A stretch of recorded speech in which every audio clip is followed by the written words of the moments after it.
Sa showbiz saksi, jam-packed ang silver anniversary concert ni Regine Velasquez Alcacid sa Mall of Asia Arena ngayong gabi. Naiyak pa si Regine dahil nananatili raw buo ang suporta ng kanyang mga tagahanga sa loob ng 25 taon.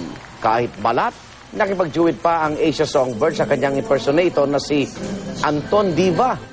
Nag-perform din sa concert ang kanyang mister na si Ogie Alcacid. Gayon din sina Jano Gibbs, Michael V. at Lani Misalucha. Ilang celebrity rin ang nanood ng concert. Samantala, masayang pinagdiwang din ang taunang Sapatos Festival dyan po sa Marikina. At tampok sa selebrasyon ang karera ng mga babae at lalaking nakasuot ng nagtataasang takong. Saksi si Lay Alves. May gawa sa Lego, may palamuting feather, at may mga strappy. Sa ganitong mga detakong na sapatos, sabayan pa ng makukulay na costume, sino mag-aakalang sila'y mga ngarera? Pero heto, walang kakyeme-kyeme silang nagtakbuhan sa taunang stiletto race ng Marikina na bahagi ng kanilang Sapatos Festival. Ang ilan, parang naka-running shoes lang. Pati mga brusko, di nagpahalatang hindi sanay sa takong.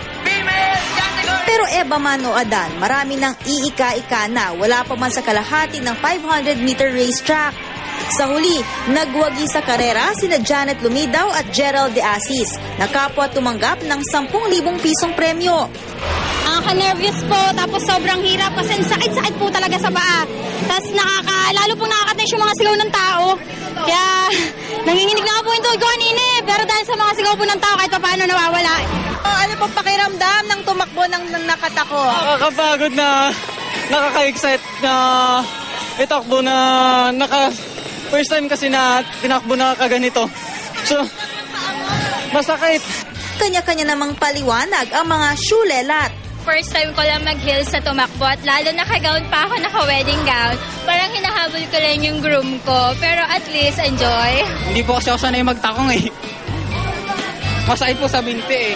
Ang iba naman, nag-uwi ng mga special award para sa most glamorous, pretty in heels at shoe sexy. Ako si Lay Alves, ang inyong saksi.